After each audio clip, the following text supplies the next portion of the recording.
तीन तिगाड़ा काम बिगाड़ा। तीन बहुओं के रवैये से सासू माँ बहुत परेशान थी। दरअसल बात ये थी कि तीनों बहुओं में किसी बात को लेकर अनबन हो गई थी।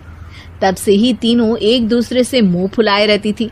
ना कोई सीधे मुंह किसी से बात करती, ना किसी का कहना मानती। पड़ोसी भी इस बात को जानते थे और जाने कैसे कैसे बातें भी करते। इसीलिए सासू माँ ने तीनों बहुओं को तुरंत अपने कमरे में बुलाया। मैं कई दिनों से देख रही हूँ, तुम तीनों अलग अलग सारे काम कर रही हो। ये सब नहीं चलेगा, तीनों को मिलकर ही काम करना पड़ेगा। सास की बात सुनकर एकदम से बड़ी बहू बोल उठती है। नहीं मम्मी जी, मैं इन दोनों के साथ कुछ नहीं कर सकती। मैं इस घर की बड़ी बहू हूँ, फिर भी ये मेरा कहना बिल्कुल भी नहीं मानती। अरे जेठानी जी, जानबूझकर मुझे डबल काम करवाती है आप, और छोटी मुझसे टेढ़े मुंह ही बात करती है। इन दोनों के बीच हमेशा सैंडविच बन जाती है मेरी, और मैं हमेशा आलू की तरह बीच में मसली जाती हूँ। मम्मी जी, इन दोनों को लगता है कि मैं छोटी हूँ तो इनके पैरों तले दब जाऊंगी, लेकिन नहीं, मेरा भी उतना ही अधिकार है जितना इन दोनों का है। बड़ी आई दोनों मेरी चुगली करने के लिए, मुझे क्या कम समझ रखा है। तीनों बहू एक दूसरे से बहस करने लगती है और सास दोबारा ये देखकर टेंशन में आ जाती है और सबसे कहती है, चुप हो जाओ, अब से तुम तीनों सारे काम एक साथ करोगी। आंख बंद करके एक दूसरे की बात सुनोगी। तुम तीनों इस बात को गांठ बांध लो, वरना अगली छुट्टियों में तुम्हारा अपना मायके जाना कैंसिल। सास की बातें सुनकर डर के मारे तीनों हामी भर देती हैं। जी मम्मी जी, मैं समझ गई। हाँ मम्मी जी, जैसा आप कहें। आप जो कहेंगी मैं वही करूंगी। तीनों बहू सास की बात को गांठ बांध लेती है और वादा करती है कि अब से सारे काम वो तीनों एक साथ मिलकर ही करेंगी। ये सब देखकर सास खुश हो जाती है और वहां से चली जाती है। नीचे जाकर वो देखती है कि घर में शर्मा जी आए हुए होते हैं। सास जोर से आवाज लगाकर कहती है, अरे बहू, जरा चाय बनाकर तो लाना, शर्मा जी आए हैं। सास की बात सुनकर तीनों बहू तुरंत किचन की ओर भागती है और चाय बनाना शुरू कर देती है। मुझे तो एकदम मसाले वाली कड़क चाय पसंद है, तो हम शर्मा जी के लिए मसाले वाली चाय ही बनाएंगे। अरे नहीं दीदी, गर्मी के मौसम में मसाला चाय कौन पीता है? मैं तो शर्मा जी के लिए इलायची वाली चाय ही बनाऊंगी। ये कैसी बात कर रही हैं आप दोनों? मेरी मम्मी ने सिखाया है कि मेहमान को ज्यादा दूध और शक्कर वाली चाय देनी चाहिए, वरना वो घर वालों को कंजूस समझते हैं। तो मैं तो शर्मा जी को ऐसी ही चाय दूंगी। तीनों बहुएं अपने अपने तरीके से चाय में शक्कर, मसाला, पत्ती सब डाल देती है। उबलने के बाद तीनों मिलकर चाय बाहर लेकर जाती है और शर्मा जी और सासू माँ को देती हैं। चाय पीने के बाद शर्मा जी सासू माँ को देखकर शर्मा जाते हैं और शर्मिंदा महसूस करते हैं कि आखिर उन्होंने चाय पीने के लिए हामी क्यों भरी।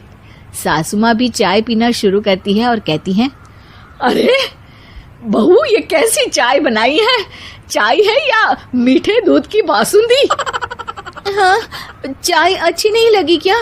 कोई बात नहीं, हम पराठा बनाकर लाते हैं। चलो चलो अंदर। हाँ चलो। हाँ, आती हूँ मैं भी। नहीं, मेरा पेट चाय ने ही चौपट कर दिया, वही काफी है। पराठे से पोपट नहीं करवाना, मैं तो चलता हूँ। शर्मा जी चुपचाप पतली गली से निकल जाते हैं।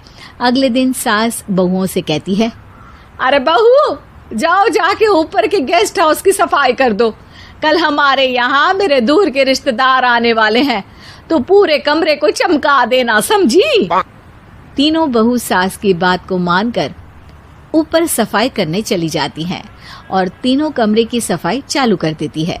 बड़ी बहू मकड़ी के जाले साफ करती है, तो बीच वाली झाड़ू लगाना और छोटी वाली सर्फ डालकर जमीन धोना शुरू कर देती है। अरे दीदी, जेठानी जी, अभी मैंने पूरी फर्श धोई और आप फिर से धूल नीचे गिरा रही हैं। और मछली जेठानी जी, आप बिना झाड़ू की धूल यहाँ छटक रही हैं। अरे तीनों को साफ करना है, एक साथ सफाई करते हैं ना। अरे वही तो, हम साथ साथ हैं, घर साफ साफ है। तीनों बहू ऐसे ही काम में उलझ जाती है और 2 घंटे तक एक ही कमरे की सफाई करती रहती है। बहुत देर से अपनी बहुओं को ना देखने के कारण सास ऊपर कमरे में उन्हें देखने जाती है, लेकिन कमरे में घुसती ही वो गीली फर्श पर फिसलने के कारण नीचे गिर जाती है। ओरी मोरी मैया, हड्डी मरोड़ के रख दी।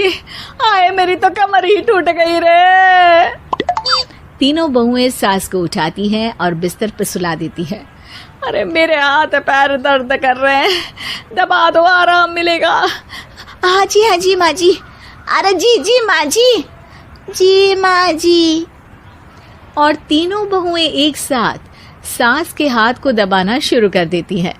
माँ की तो चीख ही निकल जाती है और नतीजा ये होता है कि सास के बचे हुए शरीर में भी दर्द उठ जाता है। हाय राम, ये क्या कर दिया तुम तीनों ने। अरे मेरी तो किस्मत ही फूटी है कि तुम जैसी बहुएं मुझे मिली। हे भगवान, पूरे शरीर में दर्द बढ़ गया है। अब तो पता नहीं कि चल भी पाऊंगी या नहीं। माफ करो, मुझे गलती हो गई मुझसे कि तुम तीनों को एक साथ काम करने के लिए बोला। सोचा था तीनों मिलके अच्छे से काम करेगी, लेकिन बड़े बुजुर्ग सही कहते थे कि 3 तिगाड़ा काम बिगाड़ा। तुम लोगों ने ये बात ना आज साबित करके दिखा दी। तुम तीनों को तो समझाना यानी मानो भैंस के आगे बीन बजाना है। तुम्हें अकेले अकेले काम करना है ना, तो अब से तुम अकेले ही अपना अपना काम करो। तीनों बहुएं वहां से जाने लगती है। अरे कहाँ जा रही हो? आप ही ने तो कहा कि अपना अपना काम करो, तो मुझे मुल्तानी मिट्टी लगानी है। अरे मुझे भी तो नेल पॉलिश लगानी है, मुझे ना मेहंदी लगानी है। सास अपना सर पीट लेती है और कहती है, अरे मुझे भी लगाना है कुछ। क्या माँ जी? क्या माँ जी? क्या माँ जी? तुम्हारे घर वालों को फोन तुम्हारी हरकतें बताने के लिए।